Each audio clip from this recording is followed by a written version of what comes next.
There is a symptom that affects every single woman going through perimenopause and menopause. Every period, single period, one period. And almost none of us are being treated for it, sadly. And I never consented to finding out about it the way I did. Hey, I'm Stacey Sam-Lene. I'm a coach. I'm a holistic nutrition student. I have my master's in sport and health science. I'm a mom of two nearly adult women. Don't tell them I said that though. And I'm also a woman living through perimenopause right now, in real time. Nothing I share here is medical advice. I'm not a doctor. I'm not your doctor, but I am the person who went looking for answers. And I want to make sure that you have them too. Today we are talking about GSM. By the end of this video, you're going to know exactly what that is, what to watch for, and what to say to your doctor. GSM, bear with me, stands for Genitourinary Syndrome of Menopause. Forgive me if I don't say that much today. I'm going to go with GSM. And that is a really big name for something that's actually pretty simple, but often not even paid attention to. And it means when estrogen drops, the tissue of your entire pelvic region begins to change. Not just the vagina. We are talking the vulva, the labia, the urethra, the bladder, all of it. Every single one of those tissues has estrogen receptors. Are we surprised yet? That means every single one of them needs estrogen to stay healthy. So when estrogen drops in perimenopause, as we know, it does that. All of that tissue begins to feel it. So here's what estrogen does for that tissue, in case you're wondering. It keeps it thick and strong, it keeps it stretchy and flexible, and it keeps it naturally lubricated. I think we all want that for ourselves. Not necessarily for anybody else, we're talking about ourselves because it's time to be selfish. So when estrogen drops, those tissues thin, it can dry out, and it can become fragile, and it can disappear. And it can affect your daily life, not just sex, just going about your day. And if over time nothing is done about it, it changes how things look down there. The labia and the vulva can shrink, visibly shrink. And I know that sounds shocking. It shocked me too. Okay, now, this affects our daily life. It's not just sex, and it's not just going about our day. Over time, if nothing is done, it's gonna change how things look. The labia and the vulva can visibly shrink. And I know, that sounds shocking, right? Like, why didn't anybody tell us this? There's a good chance they didn't know. I know, it shocked me too. Still shocking. But that's what is happening and no one is telling us. Okay, hold on to your seats because 100% of women will experience GSM to some degree. The question is how much and whether if anything is done about it. Hot flashes can ease up over time, brain fog can lift, and a lot of perimenopause symptoms can get better on their own as your body adjusts. GSM does not get better on its own. It is progressive. The longer your estrogen stays low, the worse the tissue changes get. So waiting it out is not a strategy here. I mean, unless you don't care. So I want to stop for a second on the name because the name tells you quite literally everything. Before GSM, the medical term, are you ready? Was atrophic vaginitis. And before that, senile vagina. Can't even say that seriously. That was an actual medical diagnosis. I don't think we should be surprised, but yet I'm still a little surprised. Or it's disappointment. That doctors could say that to a woman's face blows my mind. And it wasn't that long ago. And eventually they landed on GSM, which at least sounds a little bit clinical enough to get through a conversation. But try to say the actual words repeatedly. I'm sure you've seen me stumble over those in other videos. But that naming history, it tells you exactly how serious women's pelvic issues worked. We were not taken seriously for most of medical history. We went from senile vagina to an actual clinical framework in the same generation, y'all. We are still catching up from centuries of afterthought. We were an afterthought. And that is why, more than likely, most of us were probably never told any of this. Not because it wasn't happening, mind you, because it wasn't being studied, it wasn't being talked about, it wasn't being treated. Now, that is changing, but it's slow. We are not going to wait for it to get to our doctors. Okay, so how do you know if this is happening to you? Here's the thing, and I know this to be true. Most of us adapt to these symptoms so gradually that they stop noticing them.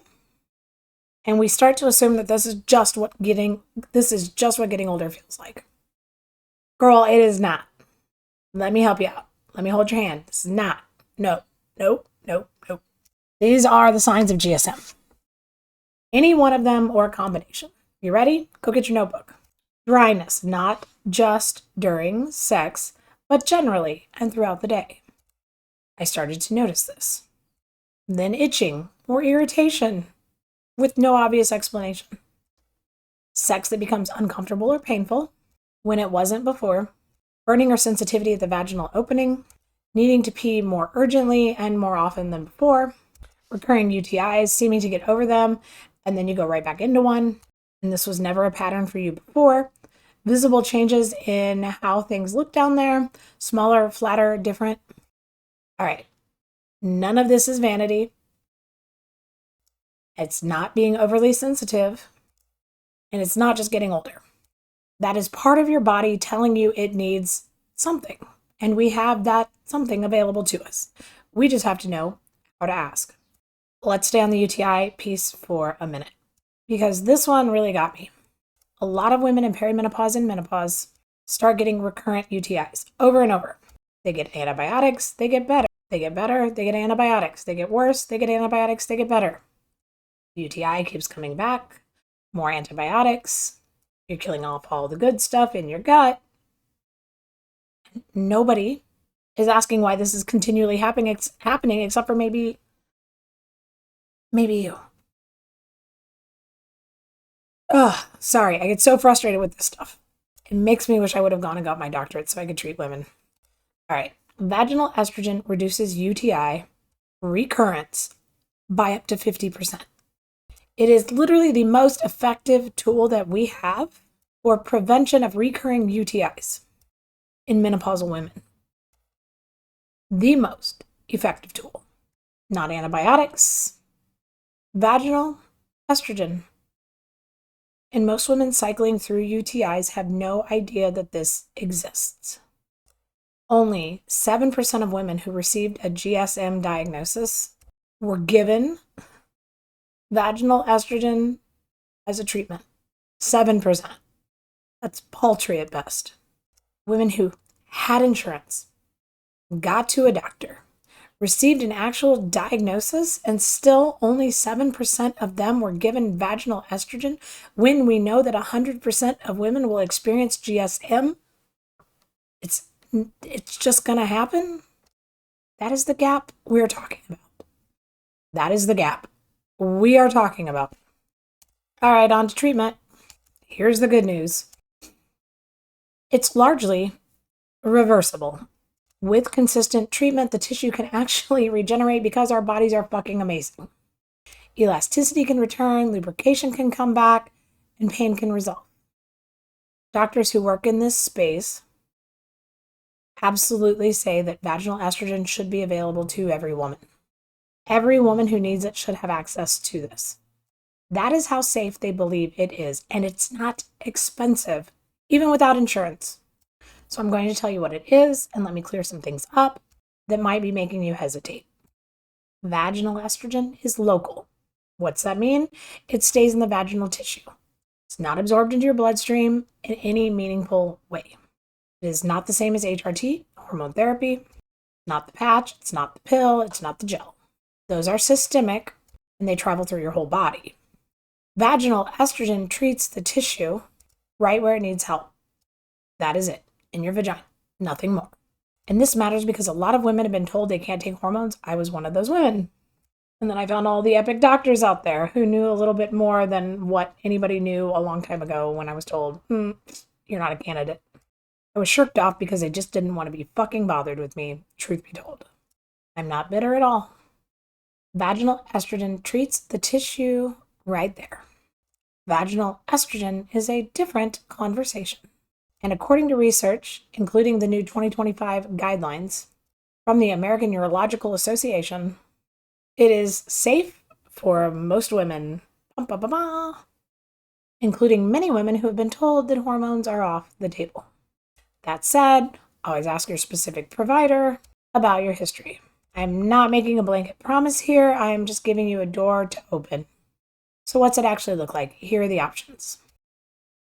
Okay, I went and got everything because I know I'm going to need to talk about everything else too. This is the cream, estradiol cream. You can use a small applicator. I just use my finger a few times a week. I tend to do mine just a little bit every day. You can get it as a generic. It should cost under $20. If you're paying more, ask about cost plus drugs. Then there is a vaginal tablet or insert, often known as Vagifem. Small insert, simple applicator, a few times a week, taper to maintain over time. There's a vaginal ring called Estring. It goes in like a diaphragm and releases a steady flow for 90 days. Steady low dose for 90 days. Insert it and you essentially forget about it. Then there's the vaginal DHEA insert. The brand is Intrarosa or Prasterone. Why do they have to make these things impossible to pronounce? Anyway, not estrogen going in. It's a precursor hormone that converts to small amounts of estrogen, as well as testosterone directly in the tissue. Never enters the bloodstream. And this is worth specifically asking about if estrogen has been called off limits for you. Then there's the oral pill, brand Osfina, and it's a pill that you can take by the mouth that still specifically works on the vaginal tissue for women who cannot or prefer to not use something vaginally. One more thing before we move on. Lubricant and vaginal estrogen are not the same thing. Lubricant helps in the moment. It reduces friction and it can make sex more comfortable right now in the moment. Does not treat tissue. If your tissue is thin, if your tissue is thin or fragile, lubricant is a band-aid on top of that. Vaginal estrogen is there to fix the problem. Use both. Absolutely use both. But if anybody's told you that lubricant is the answer, it's not the full answer, and you deserve to know that. All right, so now what the fuck do we say to the doctor? This is the part most people skip, so I'm going to make it really specific.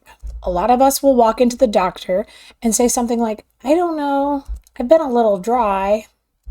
And the conversation dies there because we've been taught that it's uncomfortable to talk about these things or to not talk about these things or hush hush or I don't know, pick any number of the reasons why we don't do this. So let me help you out. Here is what to say instead. Repeat after me exactly. And if you need to write this down, go get your notebook. I want to talk about vaginal estrogen for GSM. I want to understand my treatment options for local treatment. That's it. Those two symptoms. That's it. Those two sentences. That's it. Those two sentences. Get tongue-tied. Is there a peptide for that? Using the term GSM tells your doctor you've done your homework. It signals that this is a clinical conversation, not a vague complaint. It makes it clear that you're asking about local treatment, not systemic hormone therapy. And it's often a faster, simpler conversation.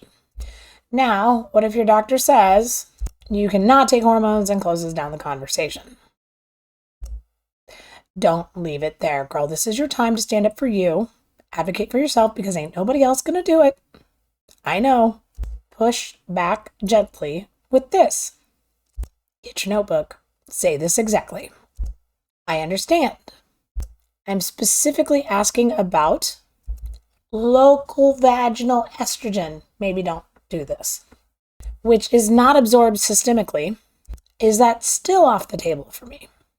That question often will get a different answer, different response than the general hormones question, even including for women who have a history of breast cancer.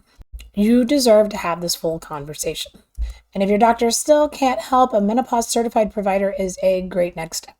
I have a link in the description if you want help finding one. Okay, so here's what I want you to walk away with.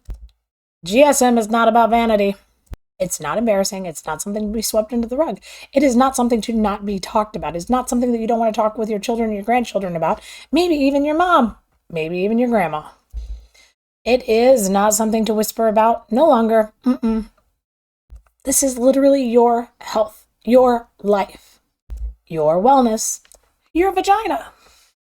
The same way we talk about bone density, heart health, brain health, things to pay attention to so that you're okay, not just now, but later. GSM starts in perimenopause. Girl, it does not fix itself. And there is a safe and affordable treatment that most of us are never offered. The 7%, right? So please, I implore you, go talk to your doctor. Go find a doctor. After watching this, go make an appointment. Use the words GSM and local vaginal estrogen.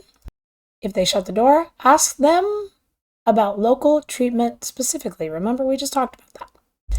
If they still can't help, girl, get the fuck out and go find yourself a doctor. I'll give you some resources. Save this video. Share it with someone who needs it. Share it with somebody who might find it a little cringe, but needs to hear it.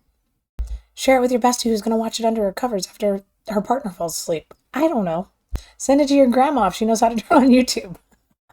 Mine doesn't, but oh, she wouldn't watch it anyway. She might die. How we've changed generationally, huh? If you've learned something today that nobody's ever told you, that is exactly why I make this content. That is exactly why I make this content. All right, girl. If you haven't done something to love yourself today, please go do that. And if you don't know what that looks like, message me. I'll help a girl out. All my love. Until next time. But take care of your vagina.